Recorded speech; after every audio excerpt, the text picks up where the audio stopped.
பிள்ளைகளுக்குரிய ஆசீர்வாதம் என்பது எப்பொழுதும் உண்டு. அதற்கு அடிப்படை மறுபடியும் பிறந்தல். இரண்டாவது, மறுபடியும் பிறந்துட்டோம். இப்போ எல்லாரும் we can assume நம்ம எல்லாரும் யாரும் மாறிட்டோம். கொஞ்சம் கற்பனையாவது பண்ணுவோமே, நம்ம எல்லாரும் என்ன பண்ணிட்டோம்? we all are born again.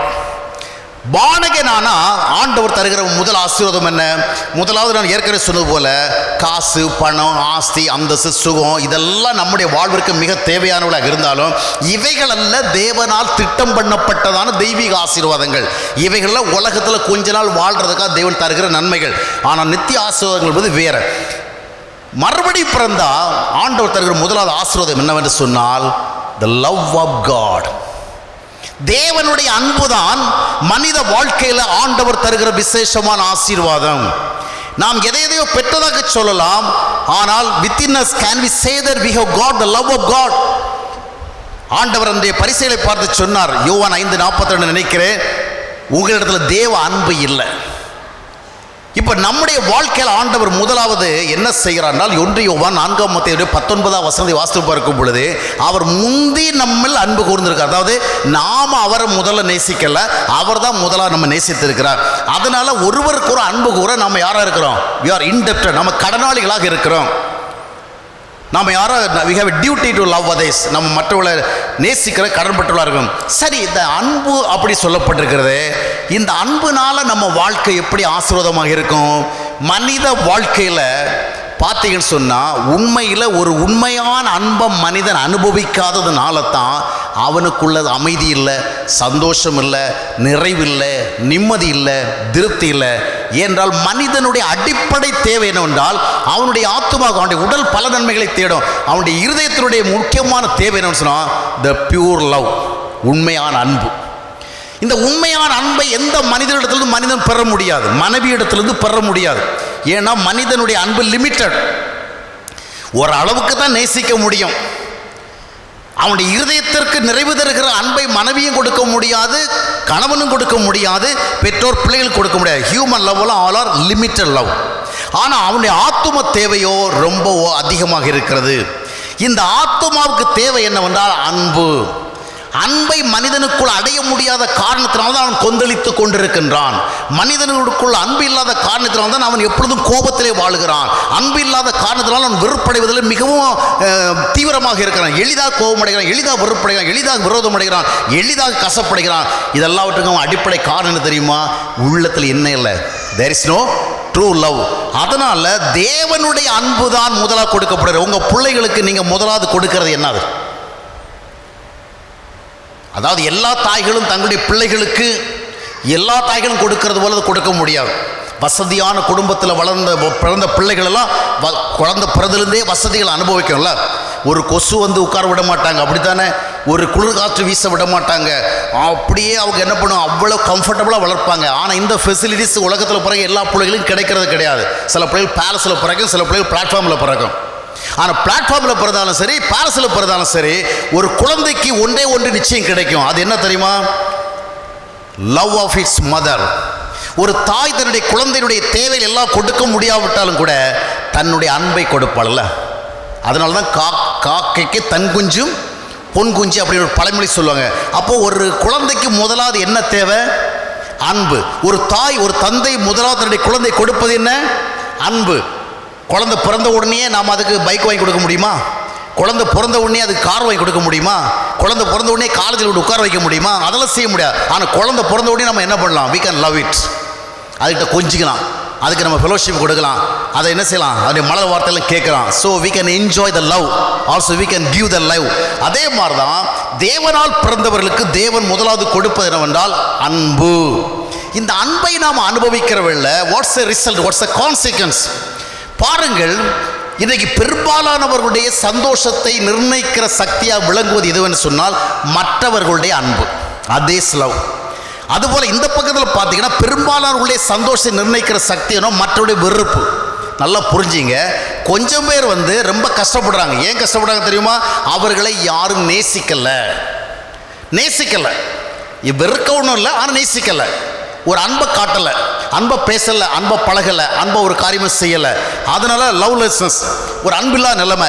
அந்த அன்பு கிடைக்காதனால தே ஆர் சஃபர்ட். அடுத்த பக்கத்தில் பார்த்தீங்கன்னு சொன்னால் இந்த அன்பு கிடைக்கிறதுனால இவங்க சந்தோஷமா இல்லை. அடுத்த பக்கத்தில் பார்த்தீங்கன்னா இவங்க என்ன பண்ணுறாங்க, தே ஆர் ஹேட்டிங், விரோதிக்கிறாங்க, வெறுக்கிறாங்க, கசக்கிறாங்க, கசந்து கொண்டே இருக்கிறாங்க, கசப்பான வார்த்தையை சொல்கிறாங்க, கசப்பாக நடந்துக்கிறாங்க, ஒவ்வொரு பாயிண்ட்லையும் ஏதாவது வெறுப்பூட்டுறாங்க. இந்த பக்கம் ஒரு கூட்டம் மக்கள் அன்பு கிடைக்காதனால கஷ்டப்படுறாங்க, இங்கே ஒரு கூட்டம் மக்கள் என்ன செய்கிறாங்க, வெறுக்கப்படுகிறதுனால கஷ்டப்படுறாங்க. அப்படியே ப்ராக்டிக்கல் லைஃப்பில் நீங்கள் பார்த்தீங்கன்னா இது நடக்குது, குடும்பங்களில் இது நடக்குது. நிறைய குடும்பங்களில் கணவனாக இருக்கட்டும் மனைவியாக இருக்கட்டும் நேசிக்கப்படவில்லை என்பது ஒரு பெரிய வேதனை. அடுத்த பக்கத்தில் பார்த்தீங்கன்னா வெறுக்கப்படுகிறோம். அப்போ இவர்களுடைய சந்தோஷத்தை நிர்ணயிக்கிறது யாரு? அன்பு இல்லைன்னா வெறுப்பு. அப்போ இவைகள் தான் நம்முடைய சந்தோஷத்தை நிர்ணயிக்கிற சக்திகளாக இருக்கு. அதனால தான் சில வீடு பார்த்தீங்கன்னா பேலஸ் மாதிரி இருக்கும், ரொம்ப அரண்மனை மாதிரி இருக்கும். ஆனால் அங்கே வீட்டுக்குள்ளே இருக்கிறவங்களுக்கு சந்தோஷம் இருக்காது. காரணம்னு சொன்னால் கணவன் நேசிக்கலை, இல்லை மனைவி மதிக்கலை, இப்படி ஏதோ ஒரு மேட்டர் இருக்கும். இல்லை கணவன் எப்போ பார்த்தாலும் வெறுக்கிறாரு, என்னை பார்த்தாலும் எரிஞ்சு விழுறாரு, எப்போ பார்த்தாலும் கோபமாக பேசுகிறாரு, இப்படி சொல்கிற நிலவை பார்க்க முடியுது. அப்போ அங்கே என்ன, there is no joy at all. ஆகையால் தான் மனிதனுக்கு ஆண்டவர் தம்முடைய அன்பை கொடுக்கிறார். அல்லேலூயா. இந்த அன்பு நமக்குள்ள வருகிற பொழுது நாம் மற்றவர்களுடைய அன்பை சார்ந்து நின்று சந்தோஷப்பட தேவையில்லை, இந்த அன்பை சார்ந்து நின்று சந்தோஷப்படலாம். அல்லேலூயா. கணவன் நேசிக்காமல் போகட்டுமே, மனைவி நேசிக்காமல் போகட்டுமே, பெற்றோர் நேசிக்காமல் போகட்டுமே, பிள்ளைகள் நேசிக்காமல் போகட்டுமே, நண்பர்கள் நேசிக்காமல் போகட்டுமே, இவர்கள் தர முடியாத நேசத்தை கர்த்தர் கொடுக்கிறார். அல்லேலூயா.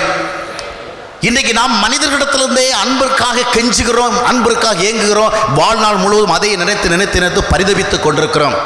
மனிதன் நேசிக்கவில்லையே, இல்லைன்னா மனிதன் வெறுக்கிறானே. ஆனால் ஒன்றை புரிந்து கொள்ளுங்கள், ஆண்டவருடைய அன்பு உள்ளத்துக்குள்ளே வருகிற பொழுது மனிதர்கள் நேசிக்காவிட்டால் அது ஒரு மேட்டர் கிடையாது. ஆண்டவருடைய அன்பு உள்ளத்தில் வருகிற பொழுது மனிதர்கள் வெறுத்தால் அது ஒரு மேட்டர் கிடையாது.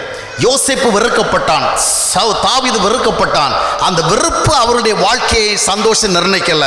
அதனால தான் தாவீது சொன்னான், உம்முடைய சமூகத்தில் எனக்கு பரிபூர்ணமான ஆனந்தம் உண்டு, உம்முடைய வலது பக்கத்தில் எனக்கு நித்தியமான பேரின்பம் உண்டு. ஆமரிமையாளர்களே, இதுதான் ரியல் பிளஸ்ஸிங்ஸ்.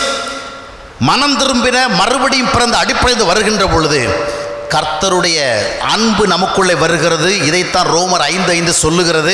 இன்றைக்கி நிறைய பேருக்கு ஆவியை பெற ஆசை இருக்குது, அன்பை பெறுகிறது ஆசை கிடையாது. நிறைய பேர் சொல்லுவாங்க, நான் அபிஷேகம் பெற்றிருக்கிறேன், அக்கினி பெற்றிருக்கிறேன், அப்படிலாம் ஆடி குதித்து விழுந்து எழுந்து பெரிய கலாபரெல்லாம் பண்ணுவாங்க. அபிஷேகம். நிறைய கிறிஸ்தவ கூட்டங்களில் அபிஷேகம் என்பது ஒரு வியாபாரமாக மாறி போச்சு. அபிஷேகம் வியாபாரம். யாராவது ஒரு ஊழியக்காரன் வரமாட்டானா, வந்தால் அவர் வழியாக நமக்கு அபிஷேகம் கிடைக்குமே. கிறிஸ்தவ மக்களெல்லாம் பார்த்தீங்கன்னா இன்னைக்கு நிறைய கிறிஸ்தவ கூட்டங்களில் நடக்கிற வியாபாரம் தெரியுமா?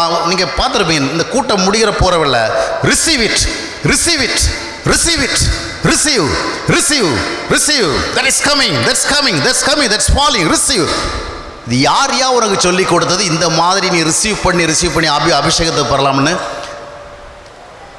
நான் சமீபத்தில் கூட ஒரு திருச்சபைக்கு போய் பிரசங்கம் பண்ண போனேன். 3 நாள் மூச்சிறைக்க பிரசங்கம் பண்ணேன். அபிஷேகம்னா என்ன, ஆவினா என்ன, பரிசுத்தாவி பெற்றா என்ன நடக்கும், அதுக்கும் கைதட்டினாங்க. அதுக்கும் நல்லா சந்தோஷத்தோடு தான் என்ன பண்ணாங்க, ரொம்ப அருமையாக பேசுகிறீங்கன்னு சொன்னாங்க, வித்தியாசமாக பேசுகிறேன்னு சொன்னாங்க. நான் போயிட்டு வந்த பிறகு அடுத்த ஒரு ஊழியக்காரர் போனார். நான் எதையெல்லாம் தப்புன்னு பேசணுனோ அவர் அதெல்லாம் சரின்னு பேசினார். அப்புறம் பார்த்தா அந்த வீடியோடைய முடிவில் பார்த்தேன், ரிசீவ் பெற்றுக்கொள். உள்ள வரவுல எல்லாரும் சாதாரணமாக வந்தாங்களா, வெளியே போகிறவங்க எல்லாம் அபிஷேகத்தோடு போகிறாங்களா? இது யார் உங்களுக்கு சொல்லி கொடுத்தது? உள்ள வரவுல எல்லாம் இன்றைக்கி சாதாரணமாக வரீங்க, வெளியே போகிற அபிஷேகத்தோடு பெற்று போவீங்கன்னு. அபிஷேகத்தை அவரை சென்னையிலேருந்து கொண்டு வராரு. பைபிளில் எங்கே சொல்லியிருக்குங்க ஒரு ஊழியக்காரன் வழியாக அபிஷேகம் இறங்குதுன்னு? இன்னைக்கு கிறிஸ்தவ மக்கள் அடிப்படை கிறிஸ்தவ வழிகளை விட்டு ஊழியக்காரருடைய பொய் உபதேசங்களை கேட்டுக்கொண்டிருக்கிறார்கள். அவர்களுடைய வல்லமையிலிருந்து அபிஷேகம் வருமா? இவர்களை சினிமாக்காரங்க மாதிரி இருக்கிறாங்க, சினிமாத்தனமாக நடந்துக்கிறாங்க, சினிமாத்தனமாக செயல்படுறாங்க. ஆனால் எப்படி நடந்தாலும் சாட்சியற்ற வாழ்க்கை வாழ்ந்தாலும் பிரசங்கம் முடித்த உடனே என்ன பண்ணுறாங்க, அபிஷேகம். அது வேறு புது அபிஷேகம்லாம் சொல்கிறாங்க.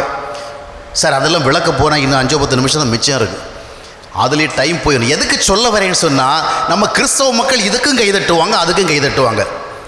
இந்த வில்லுப்பாட்டு நடக்கிற இடத்துல பார்த்துருக்கீங்களா? ஒருத்தர் கதை சொல்லிட்டு இருப்பார், இன்னொரு பக்கத்தில் அவர் விட அது சரி அப்புறம் சொல்லுங்க, அவர் இன்னொன்று சொல்லுவார், அதுவும் சரிதான், அது சரி, ஆமாம் சொல்லு, நீ எல்லாம் ஒரு அறிவுகட்ட முட்டாள்டா அப்படின்னா, அதுவும் சரிதான் அப்புறம் சொல்லுங்க. ஏன்னா என்னத்துக்கு சொல்கிறோம்?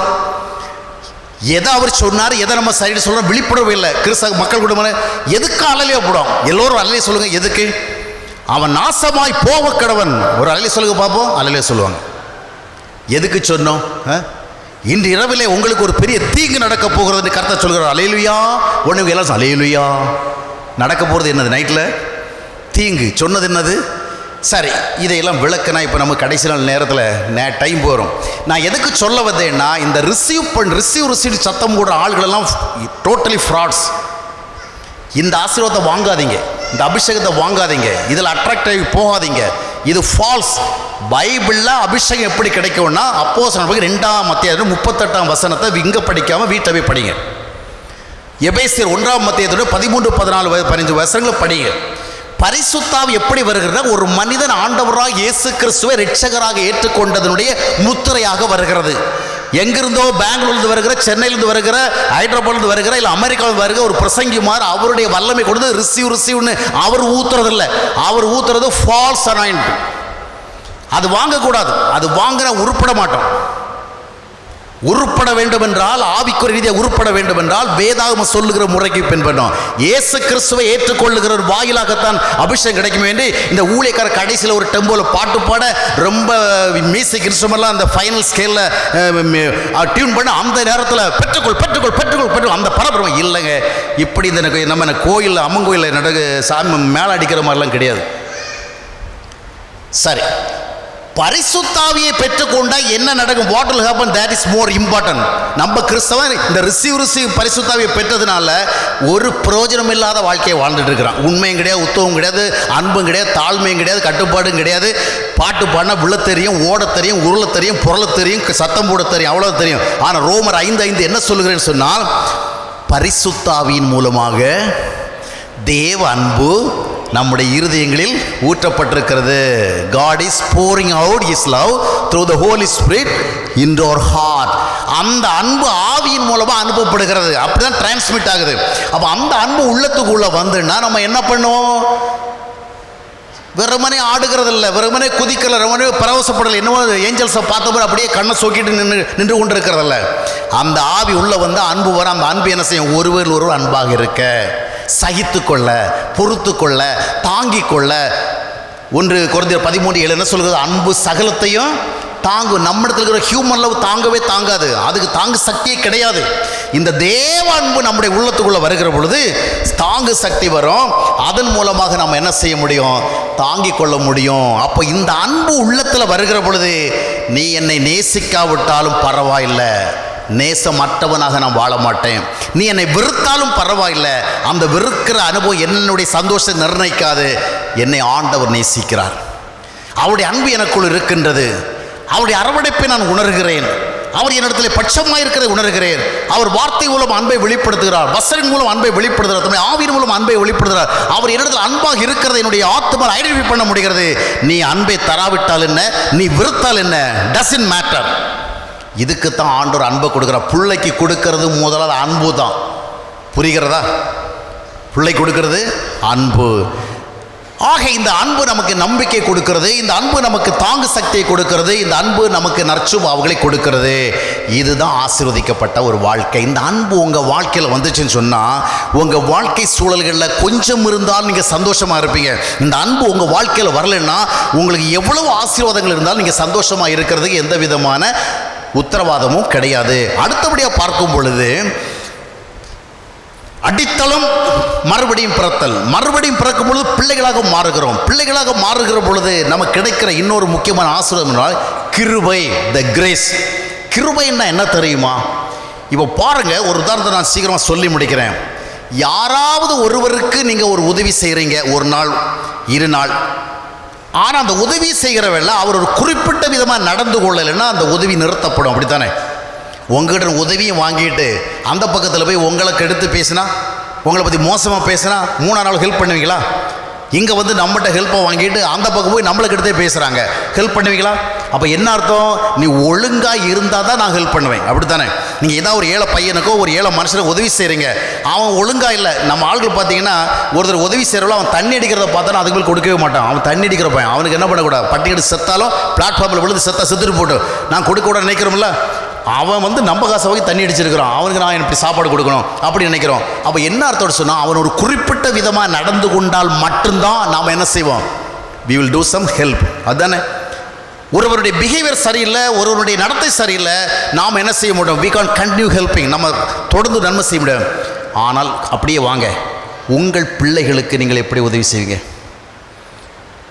வெளியே உள்ள ஒரு பையன் ஒன்று சொன்னதை கேட்கல, அவன் நிறைய விஷயங்களை கேட்டான். இல்லை உங்கள் கடையில் வேலை செய்கிற ஒரு பையன் நிறைய விஷயங்களை சொல்கிறதெல்லாம் கேட்டான், ஒரு விஷயத்தை கேட்கல, அவனை டிஸ்மிஸ் பண்ணி விட்டுறீங்க. அப்படி தானே, உங்கள் அலுவலகத்தில் வேலை செய்கிறவன் நிறைய விஷயங்கள் உங்களுக்கு கோஆப்ரேட் பண்ணான், ஏதோ ஒரு விஷயத்தில் கொஞ்சம் டிஸ்டான்ஸ் உடனே கேன்சல் பண்ணி விட்றீங்களா? இந்த மாதிரி உங்கள் புள்ள நடந்துக்கிட்டால் என்ன பண்ணுவீங்க? நீ இந்த மாதிரி சரியாக நடக்கல, அப்படியே வெளியே போன்னு துரத்தி விட்டுருவீங்களா? இல்லை, அவன் வெளியே போனால் நாம தான் பின்தொடரும். அப்படி தானே, அப்படித்தானே. கடையில் ஒரு பையனை வச்சுருக்கோம், அவன் சரியாக எல்லாரும் திட்டிவிட்டோம், அவன் கடை விட்டு போயிட்டான், நம்ம என்ன பண்ணோம், போய் தொலை சொல்லுவல. நம்ம பையனை திட்டிட்டோம், பையன் போய் வெளியே போயிட்டான், போய் தொலை சொல்லுவோமா? அப்போ என்ன அர்த்தம்னு சொன்னால், நம்முடைய பிள்ளை நல்லதோ கெட்டதோ, நம்முடைய பிள்ளை சரியாக செயல்படலையோ, நாம் என்ன செய்கிறோம், அதனுடைய அடிப்படையில் இல்லாமல் நம்முடைய பிள்ளை என்பதற்காக நம்ம ஹெல்ப் பண்ணுறோம். That is what is called grace. புரிகிறதா? இந்த கிருபையின் ஆசீர்வாதம் நமக்கு வேணும். நாம் ஜபக்கூட்ட ஆசீர்வாதத்தை வாங்கினா, ஊழியக்காரர் வழியாக ஆசீர்வாதம் வாங்கினா, நாம் சில விஷயங்களில் கொஞ்சம் கோணலாயிட்டோன்னா காட் வில் ஸ்டாப். ஆனால் பிள்ளைகளாக இருந்தால் அவர் என்ன செய்வார், தப்பு பண்ணிட்டாங்கிறதுக்காக இனி நீ ஒன்றை ஆசீர்வதிக்கமான சொல்ல மாட்டார், நம்மளை சரி பண்ணுவார். நம்மளை என்ன செய்வார், சரி பண்ணி அதுக்காக நன்மையை ஸ்டாப் பண்ண மாட்டார். பையன் நம்ம சொன்னது கேட்கல, படிக்க சொன்னால் படிக்கல, ஃபோன்லேயே விளையாடிட்டு இருக்கக்கூடாதுன்னு சொன்னால் அவன் அதை தான் செஞ்சுட்டு இருக்கிறான், ஊர் சுத்தாயிருச்சுன்னா ஊரை தான் சுற்றிட்டு இருக்கிறான், கண்ட மேனிக்கு இந்த பைக் எடுத்து சுத்தாயிருச்சுன்னா அதை தான் செஞ்சுட்டு இருக்கிறான். ஆனால் மத்தியானம் அவனுக்கு தான் நீங்கள் மீன் குழம்பு வச்சு ஃப்ரை பண்ணி சாம்பார் வச்சு சட்னி வச்சு எல்லாம் கொடுக்குறீங்க. அப்படி தானே, அவன் ஊர் சுற்றிட்டு வருவான், அங்கங்கே வந்து போய் நின்றுக்கிட்டு இருப்பான், பஸ் ஸ்டாண்டில் போய் நின்றுட்டு இருப்பான், அவங்க பேசுவான், இங்கே பேசுவான், வாட்ஸ்அப்பில் பேசுவான், வீடியோ காலில் பேசுவான், எதையோ டவுன்லோட் பண்ணுவான். என்ன பண்ணாலும் அவனுக்கு மத்தியானம் நல்ல சாப்பாடு. ஏன்? பிகாஸ் அது யார், நம்ம புள்ள. அப்போ இதுதான் ஆசீர்வாதம், இதுதான் ஆசீர்வாதம். கர்த்தர் நம்ம எந்த அடிப்பில் ஆசீர்வாதம், கிருபையின் அடிப்பில். நம்ம அதுக்கு தகுதியெல்லாம் கிடையாது. We don't have the right eligibility to have all these kinds of blessing. ஆனால் God blesses us because God gives us the grace. அதற்காக நம்ம தப்பு பண்ணிகிட்டே இருப்போம்னு அர்த்தம் கிடையாது. ஆண்டவரோட இருந்தால் ஹியூமன் பேரண்ட்ஸ்கிட்ட இருக்கிற மாதிரி நம்ம இருக்க முடியாது. ஆண்டவர்கிட்ட இருக்கும் பொழுது ஆண்டவர் நான் நல்லவங்கிறதுனால என்னை ஆசீர்வதிக்கிறதில்ல, என்னை ஆசீர்வதித்து என்னை நல்லவன் ஆக்குறார். அல்லேலூயா. என்னை ஆசீர்வதித்து அவரை நல்லவன் ஆக்குறார். அவருக்குள்ளே இருக்கும் பொழுது நான் என்ன செய்வேன், நல்லவன் ஆகி கொண்டே இருப்பேன். அதான் கிருபையின் ஆசீர்வாதம். அதனால தான் பவுலுக்கு சொல்லுகிற பொழுது, நீ பலவீனமாக இருக்கிற, பரவாயில்லப்பா, I will give you the power, I will give you the strength, in your weakness my power will be made perfect. 2 கொரிந்தியர் 12:9 வாசிக்கிறோம். நாம் பலவீனமாக இருக்கிறோம், அந்த பலவீனத்தின் மத்தியில் ஆண்டவர் நம்மை பலப்படுது. ஏன்னா நாம் அவருடைய பிள்ளைகளாக இருக்கிறதுனால. இதைத்தான் 4:13 பிலிப்பியர் சொல்லுகிறது, என்னை பலப்படுத்துகிற இயேசு கிறிஸ்துவினால் எல்லாவற்றையும் செய்ய எனக்கு பலம் உண்டு. ஆம் அருமையானவர்களே, சில நேரங்களில் ஆண்டவர் நமக்கு தருகிற நன்மை நம்முடைய நல்லவர்கள் என்ற நன்மை ஒரு தகுதிக்காக அல்ல, அவர் நல்லவர்கிற தகுதிக்காக. அதுதான் பிள்ளைகளுக்கு கிடைக்கிற ஆசீர்வாதம். வேற யாருக்கும் நம்ம தகுதி பார்க்காம நன்மை செய்யவே மாட்டோம்.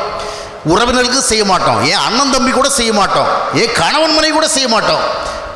ஒரு மனைவி வந்து சரியாக செயல்படல, கணவன் என்ன பண்ணுவான், எதிர்பார்க்குறப்பெல்லாம் செய்ய மாட்டான். ஒரு கணவன் சரியாக செயல்படலைன்னா மனைவி எதிர்பார்க்குற விதமெல்லாம் சமைக்க முடியாது, அதுக்கு மேலே ரொம்ப விரும்புகிறமெல்லாம் சமைக்க முடியாது. அப்படி தானே, விரும்புகிறமெல்லாம் மதிக்க முடியாது. எல்லாம் கண்டிஷனல் தான். ஒரே ஒரு இடத்துல தான் கண்டிஷன் இல்லை, பிள்ளைகள் விஷயத்தில். அதைத்தான் ஆண்டவரும் செய்கிறார். நம்ம ஏன் பிள்ளைகள் ஆக்கினான்னா, பிள்ளைகள் தான் கிருபையின் ஆசீர்வாதங்களுக்கு தகுதியுடலாக இருக்கிறார்கள். அடுத்தபடியாக நான் பார்க்கும் பொழுது என்னொன்று பார்க்கும் பொழுது நம்ம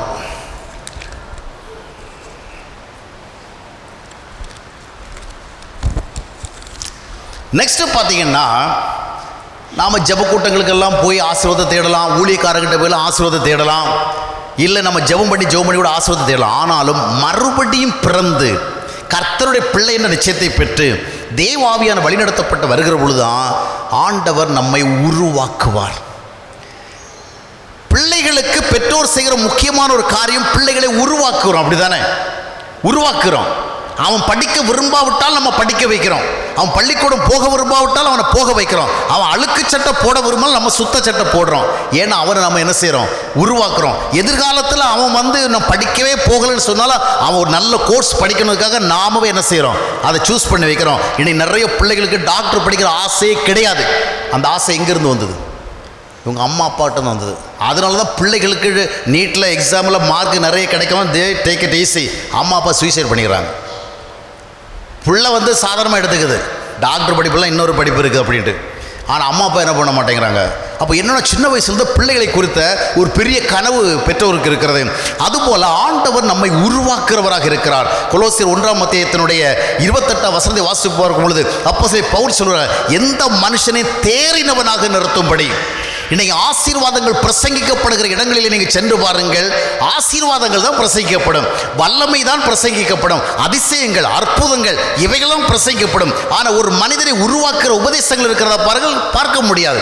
பிரபலமான ஊழியக்காரர்களாக இருப்பார், வெரி பாப்புலர், பேசுவதெல்லாம் பாருங்கள், ஆண்டவரை ஆசீர்வதிப்பார், அப்படி ஆசீர்வதிப்பார், இப்படி ஆசீர்வதிப்பார், காலையில் ஆசீர்வார், மாலையில் ஆசீர்வதிப்பார், குடும்பம் ஆசீர்வார், இதே தான் சொல்லிட்டு இருப்பாங்க. ஆனால் ஒரு கன்ஸ்ட்ரக்டிவாக ஒரு மனுஷனை கர்த்தருக்கேற்ற சாட்சியை நிறுத்துற வசனங்களை சொல்ல மாட்டாங்க. ஏன்னா வெறும் ஆசீர்வாதங்களை தேடி செல்லுகிற மக்களுக்கு ஆரோக்கியமான உபதேசம் கிடைக்கவே கிடைக்காது. எந்த ஜப கூட்டத்தில் போன ஆசீர்வாதம் கிடைக்கும், எந்த பிரேயர் நெட்வொர்க்கில் இணைந்த ஆசீர்வாதம் கிடைக்கும், இந்த மாதிரி தேடி போகிற ஜனங்களுக்கு ஒருபோது உருவாகிற வாய்ப்பு கிடைக்கவே கிடைக்காது. அவங்களை நல்லா கவனிச்சு பாருங்க, சொல்லுவாங்க அந்த பிரேயர் மீட்டிங் போய் தான் எனக்கு உடம்பு சரியாச்சு, அந்த பிரேயர் மீட்டிங் தான் வேலை கிடைச்சது, எல்லாம் ரைட்டு. உன் வாழ்க்கை எப்படி? நீ சத்தியத்தில் நடக்கிறாயா? நீ ஆவிக்கேற்ற குணாதிசயங்கள் வாழ்கிறாயா? உன்னுடைய வாழ்க்கை ஒரு சாட்சியாக இருக்கிறதா? ஏனென்றால் ஆசீர்வாதங்களை தேடி செல்லுகிற மக்கள் ஒருபோதும் ஆரோக்கியமான ஆவிக்குரிய உணவை பெற முடியாது. ஆனால் அடிப்படை சத்தியமாகிய மறுபடியும் பிறத்திலிருந்து தொடங்கி வருகிற பொழுது அன்பை அனுபவிக்கிறார்கள், கிருபை அனுபவிக்கிறார்கள். அவர்களை ஆண்டவர் கட்டி எழுப்புகிறார். அல்லேலூயா. கண்டிக்க வேண்டிய இடத்துல கண்டிக்கிறார், தண்டிக்க வேண்டிய இடத்துல தண்டிக்கிறார், திருத்த வேண்டிய இடத்துல திருத்துகிறார், தூக்கிவிட வேண்டிய இடத்துல தூக்கி விடுகிறார். ஏனென்றால் அவர்கள் மேலே ஆண்டவர் ஒரு கரிசனை இருக்கிறது. எனவேதான் எபிரேயர் 12ஆம் அத்தியாயத்தினுடைய 6ஆம் வசனத்தை வாசித்து பார்க்கும் பொழுது கர்த்தர் எவனிடத்தில் அன்பு கூறுகிறாரோ அவனை என்ன செய்கிறார், சிட்சிக்கிறார். ஏன்? புள்ள உருப்படாமல் போயிடக்கூடாது. இன்னைக்கு ஆசீர்வாத கூட்டங்களுக்கெல்லாம் போகும் பொழுது ஆற்றுவார், தேற்றுவார், உன்னை தாங்குவார், உன்னை ஏந்துவார், உன்னை சுமப்பார், இந்த கதை தான் பேசிட்டு இருக்கிறாங்களே ஒழிய உன்னை கட்டுவார், உன்னை உருவாக்குவார், உன்னை மாற்றுவார், அந்த மேட்டரே கிடையாது. ஏன்னா மக்கள் அது விரும்பவும் இல்லை. ஏன்னா நம்ம போகிறதே ஆசீர்வாதத்துக்கு தான் போகிறோம், ஆரோக்கியமான கிறிஸ்தவ வாழ்க்கைக்காக போகலை, அடிப்படை சத்தியத்துக்காக போகலை. ஆனால் அதான் பாருங்கள், ஒரு எஜமான் வேலைக்காரன்ட்ட ஒரு வேலையை கொடுத்து இந்த வேலையை செஞ்சால் உனக்கு சம்பளம்னு சொல்லுவான். அந்த வேலைக்காரன் போட்டு திருத்திக்கிட்டெல்லாம் இருக்க மாட்டான், சரி இல்லையா போய் வான்னு அனுப்பி வச்சுருவான். ஆனால் பிள்ளைகளைத்தான் என்ன செய்வான் பெற்றோர், திருத்துவாள். அப்படி தானே? சிலர் பார்த்துட்டு பெரிய கடைகளை வச்சுருப்பாங்க, பையன் சரியில்லாமல் இருப்பான். ஆனால் அதுக்காக அந்த பையனை வந்து எக்கெடுக்கிட்டு போட்டு விட மாட்டாங்க. எப்படியாவது பையனை டியூன் பண்ணி எப்படி அவனை கொஞ்சம் திருத்தி கொண்டு வந்து இந்த கடையை அவனே பிற்காலத்தில், இந்த கம்பெனி அவனே பிற்காலத்தில், இந்த ஃபேக்ட்ரி அவனே பிற்காலத்தில் நடத்தணும்னு எவ்வளவோ பண்ணுறாங்க. அப்படித்தானே?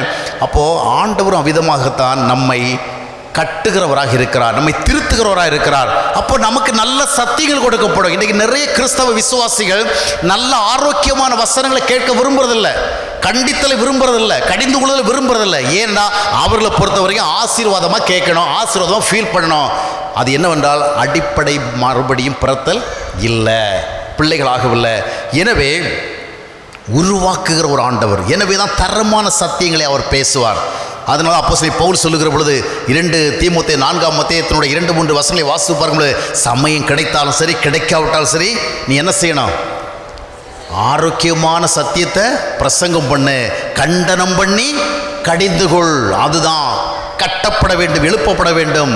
கொலோசியர் 2ஆம் அத்தியாயத்தினுடைய 6ஆம் வசனத்தை வாசித்து பார்க்கும்போது நீங்கள் இயேசு கிறிஸ்துவை ஏற்றுக்கொண்டபடி அவர் மேல் கட்டப்பட்டவர்களாகவும் அவர் மேல் வேறுண்டவர்களாகவும் இருங்கள். அப்போது ஒரு உண்மையான ஊழியக்காரன் எப்போவுமே ஜனங்கள் நல்லா ஃபீல் பண்ணிட்டா போதும் அப்படி நினைக்கவே மாட்டான். ஆசீர்வாதமாக சொன்னால் அவங்க கண்ணீரை தொடச்சிக்கிட்டு வீட்டுக்கு போவாங்க சந்தோஷமாக, நினைக்கவே மாட்டான். அவங்களுடைய வாழ்க்கை வந்து தரிசனத்தோடு இருக்கணும். உண்மையான எந்த ஒரு போதகரும் எந்த ஒரு ஊழியக்காரரும் ஏதோ நாம் பண்ண ஆராதனையை அவங்க என்ஜாய் பண்ணிட்டாங்க, நாம் பண்ண பிரசங்கத்தை அவங்க கேட்டு போயிட்டோம், அப்படி இல்லை. அவருடைய வாழ்க்கையை கவனிக்கணும். இவங்க எல்லாம் ரட்சிக்கப்பட்டுட்டாங்களா, இவங்களை மனம் திரும்பிட்டாங்களா, இவங்களை மறுபடியும் பிறந்துட்டாங்களா, இவங்களை கர்த்தருக்கு தங்களை ஒப்பு கொடுத்துட்டாங்களா, இவங்களை கர்த்தருக்கு சாட்சியாக வாழ்றாங்களா? அப்படி இல்லையா அவன் அதற்காக கரிசனை கொள்வான், அதற்காக சாட்சி அவன் வார்த்தை பேசுவான். சமயம் வாய்த்தாலும் சரி வாய்க்காவிட்டாலும் சரி சத்திய வசனத்தை அவன் என்ன செய்வான், பேசுவான். அதனால ஊழியமே போனாலும் பரவாயில்லை. தேவை கிடையாது. ஒரு மனிதனை சீர்திருத்துவதற்கு ஏதுவான சத்தியங்களை பேசுவதற்கு வாய்ப்பு இல்லைன்னா ஊழியமே தேவை கிடையாது. அதுக்குத்தானே ஊழியக்காரனாக வந்திருக்கிறோம் இல்லையா? அதனால் சொன்னால் சமயம் வாய்த்தாலும் வாய்க்காவிட்டாலும் நீ என்ன செய்யணும்? சத்தியத்தை போதிகளை கண்டித்து அதுக்காக எப்பவும் கண்டனம் பண்ணிட்டு இருக்கணும்னு சொல்லலை. கட்ட வேண்டிய இடத்துல கட்டணும், தட்ட வேண்டிய இடத்துல தட்டணும், திட்ட வேண்டிய இடத்துல என்ன செய்யணும்? திட்டணும். எல்லாம் நடக்கணும். அதுதான் உண்மையான தரிசனம். எப்பொழுதுமே இன்றைக்கு பெரும்பாலும் பாருங்கள், நிறைய திருச்சபைகளை ஜனங்களை ஒரு குறிப்பிட்ட விதமாக ஆராதிக்க வச்சு அவங்க நல்லா ஆராதனை பண்ணிட்டா வெரி குட் பீப்புள், நல்ல பிலீவர்ஸ், நல்லா ஆராதிக்கிறாங்க. நல்லா ஆராதிக்கிறது இல்லை, நல்லா வாழ்கிறாங்களா? அதுதான் முக்கியம்.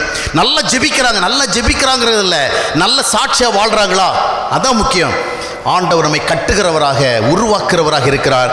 இவ்விதமாக 4 ஆசீர்வாதம் நம்முடைய வாழ்க்கையில் சேர்கிற பொழுது இறுதியில் ஒரு ஆசீர்வாதம் வருகிறது. ரோமர் 8:17 சொல்கிறது, பிள்ளைகளானால் சுதந்திரருமை. என்ன சுதந்திரிக்கிறது? இப்போ பாருங்க, நம்ம எவ்வளோ சொத்து இருந்தாலும் கடைசியில் யாருக்கு தான் கொடுக்க விரும்புகிறோம்? பாருங்க, கணவன்கிட்ட நிறைய சொத்து இருந்தால் எல்லாத்தையும் மனைவி பேரில் எழுதுறாரா? யார் பேர் எழுதுறாரு? பிள்ளைங்க பேர் தான். இல்லையா? அவங்க தான் நாளை வாழ போகிறோம், அப்படித்தானே? அப்போ நம்ம இருக்கிற சொத்து எல்லாம் பிள்ளைக்கு தான் போகணும் ஆசைப்படும். அப்போ இறுதி சுதந்திரம் யாருக்கு தான்? கடைசியாக இருக்கிற நம்முடைய பிள்ளைக்கு தான், அப்படி தானே? சில நேரங்களில் பேரண்ட்ஸு குழந்தை பிறந்த கொஞ்ச நேரத்தில் கூட மறித்து போகிறாங்க. ஆனாலும் அவங்க சொத்து யாருக்கு தான் போய் சேருது? அந்த பிள்ளைக்கு தான் போய் சேருது. அதுபோல் தேவன் நமக்கு ஃபைனலாக ஒரு இன்ஹெரிட்டன்ஸ் வச்சிருக்கிறாரு. அதுதான் ரோமர் 8:17 சொல்கிற, பிள்ளைகளானால் சுதந்திரருமாமே, நித்தியத்தை சுதந்திரிக்கிறோம். அப்போ நித்திய நம்பிக்கையோடு வாழ்கிறோமா? இட்டர்னல் ஹோப் நமக்கு இருக்குதா? இட்டர்னல் அஷ்யூரன்ஸ் நமக்கு இருக்குதா? 1 யோவான் 2:25 என்ன சொல்லுகிறது? நித்திய ஜீவனை தருவேன் என்பதே அவர் நமக்கு உடைத்த வாக்கு. அப்போ இந்த உலகத்தில் தேவ அன்பை பெற்று வாழ்ந்து, தேவ ஐக்கியத்தை பெற்று வாழ்ந்து, தேவ கிருபை பெற்று வாழ்ந்து, தேவனால் உருவாக்கப்பட்டு சாட்சிகளாகி இறுதியில் ஃபைனல் டெஸ்டினேஷன் எங்க? கர்த்தருடைய ராஜ்யத்துக்கு ஒரு நிச்சயத்தோடு வாழ்கிறோம். என்றைக்கு நம்முடைய வாழ்வில் இன்று மரித்தாலும் நித்தியத்துக்கு செல்லுவேன் என்ற நம்பிக்கை இல்லையோ, அந்த நம்பிக்கை இல்லாத பொழுது ஆண்டவர் எனக்கு வீட்டை தந்திருக்கிறார், வசதியை தந்திருக்கிறார், வாழ்வை தந்திருக்கிறார் என்று நம்புகிற நம்பிக்கையெல்லாம் உண்மையான நம்பிக்கைகள் அல்ல. இது ஆண்டவருடைய அடிப்படையான சத்தியத்தினால் உருவான ஆசீர்வாதங்கள் அல்ல. எனவே உண்மையாக ஆசீர்வதிக்கப்பட்டவர் எப்பொழுது நித்திய நம்பிக்கை உண்டு. இன்று ஆண்டவர் வந்தாலும் நான் எடுத்துக்கொள்ளப்படுவேன் அவரோடு சேர்ந்து. இன்று என்னுடைய ஜீவன் போனால் அவரோட போய் சேருவேன். அவர் இன்றைக்கு வந்தாலும் சரி, என்றைக்கு வந்தாலும் சரி, always I am ready to receive him. அதுதான் வாழ்க்கை. எனவே 5 காரியங்களை சொன்னேன். 1, மறுபடியும் பிறக்கின்ற பிள்ளைகளாக மாறுகின்ற முதல் ஆசீர்வாதம். 2வது, தேவ அன்பை அனுபவிக்கிற ஆசீர்வாதம். 3வதாக, தேவ கிருபையை பெறுகிற ஆசீர்வாதம். 4வதாக, தேவனால் உருவாக்கப்படுகிற ஆசீர்வாதம். 5வதாக, நித்திய ஆசீர்வாதம். இந்த 5 ஆசீர்வாதங்கள் தான் ஆசீர்வாதம். இதற்குத்தான் நம்மை முழுமையாக அர்ப்பணித்து இயேசு கிறிஸ்துவை பெற்றுக்கொண்டு, இயேசு கிறிஸ்து ஐக்கியத்தில் யோவான் 15 சொல்கிறபடி வாழ்ந்து, அவரோடு பேசி பழகி, அவருடைய தரிசனத்தை நாம் பெற்றுக்கொண்டு நாம் வாழ்வோம் என்றால் நித்தியத்தை சுதந்திரிப்போம். இந்த உலகத்திலும் சந்தோஷத்தோடும் சமாதானத்தோடும் திருப்தியோடும் நிறைவோடும் நமக்கும் ஆசீர்வாதமாக மற்றவர்களுக்கும் ஆசீர்வாதமாக வாழ்வோம். அதைத்தான் ஆண்டவர் விரும்புகிறார். கண்களை மூடி ஆண்டவருடைய சமூகத்தில் ஒப்பு கொடுத்து நாம் செபிப்போம். ஒரு நிமிடம் நாம் யாவரும் எழுந்து நின்று தேவனிடத்திலே நாம் பலவிதமான ஆசீர்வாதங்களை தேடுகிறோம். ஏதோ அவர் இரக்கத்தினால் ஏதோ ஒரு நன்மை செஞ்சால் போதும் அந்த மாதிரிப்பட்ட ஒரு மனநிலை இருக்கிறோமா? இல்லை, அவர் எனக்கு என்னென்ன ஆசீர்வாதங்களை ஆயத்தம் பண்ணி வச்சிருக்கிறாரோ அது எல்லாவற்றையும் நான் பெற வேண்டும். நான் விரும்புகிற நன்மை பெறுவதல்ல, எனக்கு எவைகள் தேவை என்று ஆண்டவர் உருவாக்கி வைத்திருக்கிறாரோ அவைகளை பெற வேண்டும். அந்த அடிப்படையில் நம்முடைய மனம் இருக்கிறதா? இல்லை என்றால் இன்றைய தினத்தில் நாம் ஆசீர்வதிக்கப்பட விரும்பினால் இதுதான் தேவ ஆசீர்வாதம். இதுதான் தேவன் நம்மை ஆசீர்வதிக்கிற வழி. பிள்ளைகளாக மாறாதபடிக்கு ஆசீர்வாதங்கள் இல்லவே இல்லை. தேவ அன்பை பெறாவிட்டால் ஆசீர்வாதம் இல்லை. தேவ கிருபை இல்லாவிட்டால் நமக்கு எவ்வளவு இருந்தாலும் அது ஆசீர்வாதம் இல்லை. தேவனால் உருவாக்கப்படவில்லை என்றால் எவ்வளவு நன்மைகள் இருந்தாலும் அது நம்முடைய வாழ்க்கையில் தேவனுடைய பார்வையில் ஆசீர்வாதங்கள் அல்ல. நித்திய நம்பிக்கை நம்மிடத்தில் இன்னும் வராவிட்டால் அது உண்மையான ஆசீர்வாதம் இல்லை. எல்லாவற்றுக்கும் அடிப்படையாக இருக்கிற அந்த ஆண்டவராக இயேசு கிறிஸ்துவை நம்முடைய வாழ்க்கையில் பெற்றுக்கொண்டிருக்கிறோமா? நாம் பொதுவாக விசுவாசிக்கிறவர்களாக அல்ல, நமக்குள் இருக்கிறவராக அவரை விசுவாசிக்க முடிகிறதா? ஒரு நிமிடம் அதை குறித்து நாம் சிந்திப்போம். ஆண்டவருக்கு நம்மை ஒப்பு கொடுப்போம். நம்முடைய வாழ்வில் இயேசு இருக்கிறாரா? இதுதான் ஆசீர்வாதம். இதுதான் ஆசீர்வாத வழி. இதுதான் வேதம் கூறுகிற வழி. அந்த வேதம் கூறுகிற வழிக்கு ஒப்பு கொடுத்து, ஆண்டவரே எனக்குள்ளே வாரம், மறுபடியும் பிறந்த நிச்சயத்தை தாரும். உம்முடைய அன்பை அனுபவித்து நான் வாழட்டும். உம்முடைய கிருபையினால் நான் உயர்த்தப்படட்டும். உம்மாலே உருவாக்கப்பட்டு சாட்சியாகட்டும். உம்முடைய நித்தியத்தை சுதந்திரிப்பின் நம்பிக்கையோடு வாழட்டும் என்று ஆண்டவரிடம் ஒப்பு கொடுத்து நாம் செபிப்போம். மண்ணாசையில் நான் மயங்கியே மெய்வழி விட்டகன்றேன். கண்போன போக்கை பின்பற்றினே கண்டே நிலை இன்பமே. காணாமல் போன ஆடாம் என்னை தேடி வந்த தெய்வமே. வாழ்நாளெல்லாம் ஓம் பாதம் சேரும் பாக்கியம் ஈந்திடுமே. வாழ்நாளெல்லாம் ஓம் பாதம் சேரும் பாக்கியம் ஈந்திடுமே. கோயவனே கோயவனே படைப்பின் காரணனே. களி மண்ணான என்னையுமே கண்ணோக்கி பார்த்திடுமே. களி மண்ணான என்னையுமே கண்ணோக்கி பார்த்திடுமே. எங்களை நேசிக்கிற அன்பின் ஆண்டவரை, இந்த மாலை வேளையில் எங்களோடு பகிர்ந்து கொண்டு நல்ல வார்த்தைகளுக்காக நன்றி செலுத்துகிறோம். நாங்கள் ஆசீர்வதிக்கப்பட விரும்புகிற பொழுது ஆசீர்வாதம் என்றால் என்னவென்பதை அறிந்து கொள்ள எங்களை வழிநடத்தினீர். உம்முடைய பார்வையில் எது ஆசீர்வாதம், அந்த ஆசீர்வாதத்தை அடைவதற்கான வழி என்ன என்பதை எங்களுக்கு தெளிவாய் சொல்லிக் கொடுத்தீர். இந்த நாளிலும் இந்த விதமான நிச்சயத்தை பெறாதவர்கள் இருந்தால், இந்த சத்தியத்தை கேட்ட ஒவ்வொருவரும் தங்களை முழுமையாக ஆண்டவராகிய உமக்கு ஒப்பு கொடுத்து தங்களுடைய வாழ்க்கையிலே மறுபடியும் பிறந்த அனுபவத்தையும், பிள்ளைகளாக பிறந்த அனுபவத்தையும், தேவ அன்பை அனுபவிக்கிற அனுபவத்தையும், தேவ கிருபையை பெற்றுக்கொண்ட அனுபவத்தையும், தேவனால் உருவாக்கப்படுகிற அனுபவத்தையும், நித்திய வாழ்வு நிச்சயத்தை பெற அனுபவத்தை பெற்றுக்கொள்ள ஆண்டவர் வழிநடத்தும். எத்தனையோ பேருடைய இருதயத்தில் சமாதானம் இல்லை, சந்தோஷம் இல்லை, அன்பு இல்லை. அன்பு இல்லாமல் விளைவாக அநேகருடைய வாழ்க்கை வறண்ட பாலைவனம் போல் இருக்கிறது. வாழ்க்கையில் விரக்தி, ஏன் வாழ்கிறோமோ என்ற எண்ணம் இருக்கிறது.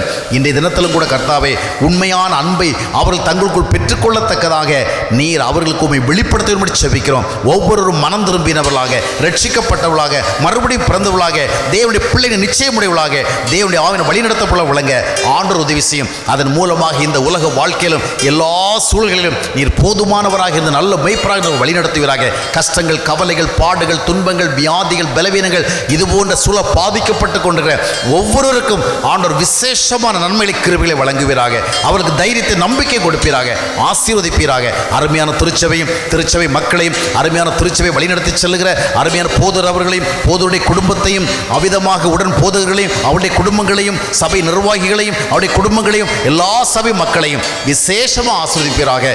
இந்த பகுதியில் அநேகருக்கு இன்னும் ஆசீர்வாதம் விளங்குவதற்கு இந்த திருச்சபை இன்னும் வல்லமையாக உபயோகிப்பீராக. ஆண்டவராக இயேசு கிறிஸ்து நாமத்தில் எல்லா விண்ணப்பங்களுடைய பாதத்தில் வைக்கிறோம் பிதாவே. ஆமென்.